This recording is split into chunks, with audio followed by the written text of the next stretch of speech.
Before these games started, I originally wanted to make this video as a one-to-one comparison to NRG's and Bleed's debut, mainly because I wanted to still milk that Optic fandom in the year 2024. Unfortunately, in classic Optic style, both games had a tech pause, which for some reason is a common thing for these players to experience. But this was different, and I guess people have to owe an apology to Chet and his crew for all those accusations of them forcing tech pauses in the past. Some are saying the delays for NRG was because Riot gave the players the wrong patch, so halls was still closed on Breeze. And on the Pacific end, T1 and Bleed had a number of interruptions. So much so that it took about 7 hours to finish, just for map 1. The first tech pause was apparently for something to do with audio issues, and for the rest, I have no clue. But how much of an effect do you guys think tech pauses cause for both NRG's and Bleed's outcome? And do you think the results would have been different? Well, let's take a look at how each team played. The first thing I want to say is that I did not give South American teams enough credit. Both MIBR and Furia made day 1 of Kickoffs a lot more competitive than what people thought. Map 1 was on Breeze and both NRG and Furia had a mirror match. But watching this game live, you can tell the strats for both were far from the same. On the offense, Furia elected to put up this Viper wall up early, round after round after round. At first you could tell NRG was having some problems with Furia's attack, mainly thanks to MW's crazy skills. However, NRG started to adjust to this tactic by playing a little bit slower and basically saying screw B site for now, we can retake it later, since Furia doesn't have any smokes for it. And this thinking made it easy for NRG to counter Furia's simplistic attack plans, basically saying they would rather gamble with having more players near A site than splitting up their defense evenly between B and mid. But if we compare this to NRG's attack, we see that it's pretty similar to how they played when FNS was on the team. Mainly how they used Viper's wall later into the round instead of at the very beginning like Furia. This kept Furia's defense split and guessing while NRG was able to gain a little bit of map control. And that sliver of control led to more info gain and therefore more control. This kind of shows how one piece of utility can make a huge difference. Furia's inability to adjust also hurt them, while NRG was able to bounce back after a shaky start. There were moments on their attack site that I felt weren't so great, but I can see them fixing those issues. Another storyline was Havoc struggling on Breeze, and maybe you can say the tech pauses kind of threw everyone's rhythm off. Nonetheless, several rounds in, he had 0 kills and he knew it. There were times where he was just unlucky and or out of position. So he's creeping onto the left angle. Guess what? Havoc is playing there. No way! What? That's barely a sliver. Another disgustingly unfortunate moment for Havoc as he just gets drilled by that, man. Here. He's having a... However, he was finally able to get one, and the crowd went wild. Lucky backing away right from the back. He's got it! He's got it! Then he chose to get another one. There we go. Welcome to the big time! Is that cyberbullying? I don't know, but... No, that's it. There's a second! Okay!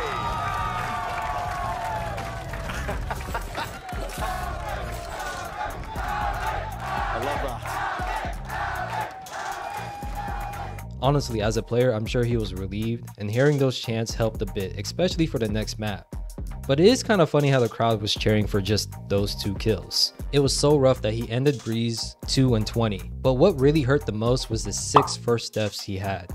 When you realize the game ended with a 13-10 scoreline, Furia legit had a chance of beating NRG on Breeze if Havoc played a little bit better. The only reason why the scoreline was so close was because of MW and Furia's other off-season pick. Victor, so they've got past his trip. Oh, an MW, here it is. The time to strike is now. Isn't he? Dash forwards, he's feeling like really just getting involved into the thick of things. Demon 1 will not be outdone, but perhaps no. MW shuts him down. And while we're on this topic, someone needs to get MW Zera some painkillers for his back. He had the best plus and minus in the server, but that's a familiar story to Furia's last season, where they will still lose games despite his impressive performances. Another thing that I want to point out is that Demon 1 is most likely going to be the main opper on this team. I remember last year, Busio saying that Max didn't really like using this weapon, so he took over those duties. What was the reason for Demon 1 on Astro? I don't think many people expected that. I'm gonna be honest, he just He doesn't like opping sometimes, so I was like, I like opping, and I used to play Chamber. If you feel comfortable in Astra and want to do it, then I'll play Chamber. Nonetheless, I'm really glad that Demon1 is opping, because even though he didn't need to, he was still hitting headshots with them. The spike in such a precarious spot, there's no chance. What a shot, nails him straight to the wall. Alarmbot down, has to know he's there! Bruder Box! You're joking! That is precise. Yeah, look at this. Shoot, even Marv dropped his rifle and said he wanted to have some fun too. Forward still, Khalil, he will fall, half on it, and a shot finds Hart! Even though Jimmy's performance was the worst on the team from a stats perspective, he had a lot of clutch moments in this game. Like when he used his ult as a smoke to grab the spike. Plays like these make up for that missed Viper lineup. Which is even funnier when you realize that NRG hired someone who specialized in lineups for the coaching staff. Layazi may have had better stats on Viper than Marv, but the way NRG used Viper was superior overall. Like how this wall by Furia on B site kinda helped Victor win this round. The information. Repositioned to the back of the site using the Viper wall against him. As he puts his own up though, here we go. Round to the side as Victor shuts it down and brings NRG to that 12th round. Kinda goes to show you that numbers don't always tell you the whole story. On Ascent, we have another mirror match lineup, but both team strats were again different. Havoc actually started off strong this time because Furia elected to play for mid aggressively. And just like in anime, holding an angle with the power of friendship is always going to be strong. I also kinda like this play in mid, where there was some trickery being used with the smokes. Spike down. Even just a Marv, hello. One kill, flash dodge, but he's really just being approached now from B main angles. Spike drop down, he has his ult. I mean, there's chances here, but he really just needs to find this one. He doesn't have a clue yet. Havoc, sidestep, 6-3. However, just like in Breeze, NRG were able to read Furia's game plan and adjust for an overall win. When I woke up the following morning, I was kind of upset that I didn't get to watch Ye live when he was on Neon. Seeing these box scores made me think he did pretty good on Neon. And for some strange reason, looking at Bleed's team comp kind of reminds me of Na'Vi.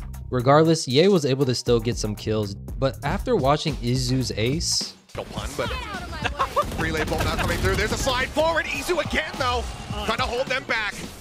Yet again. Dimensional Drift online, spotting out Scary, but Scary, he's found Rossi, takes him down, we're into a 3v3. The push out, gets the headshot. Izu fighting more on for the ace. Can he get it? Yes, he can! You may start wondering if Yoru is just the better pick on Breeze. The idea of both teams is solid because defaulting on Breeze can be dangerous if you're 3-stacking towards mid on offense. So having agents that can get in and get out are ideal.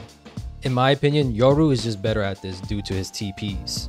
Plus, he has flashes that just work great with double controller comps. Nonetheless, the Neon pick didn't stop Ye from hitting those op shots. Bleed was looking quite dominant in the beginning too. However, thanks to a timeout by T1's coach, the tides changed drastically. Saya and Rossi, the last two standing. Rossi managing to out-duel, takes out. Oh, Egoist and Darian just continues to swing out with 33 HP. Somehow keeps him alive in this. Tap onto the spike, the shots coming through, the snake bite thrown down, Scary, able to find one. He knows that time is on his side. He knows that he have not held this to happen. Saya player gets the headshot, but I just don't think he's got it. Ticking away. Oh, no! 0.05. Saya player saves the round. No longer down 4-1, the game got close. It would be rude of me not to mention the likes of Darion and Scary for Bleed. Without them, this game would have ended a lot sooner. Unlike Marv, Scary lineups actually hit the target.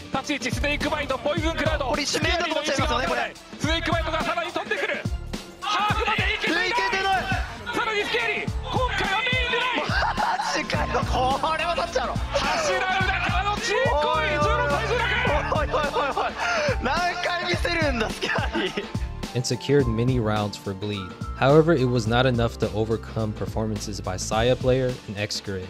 Lotus, on the other hand, was a complete 180 for almost everybody. Probably has something to do with the fact that map 1 took 7 hours to finish.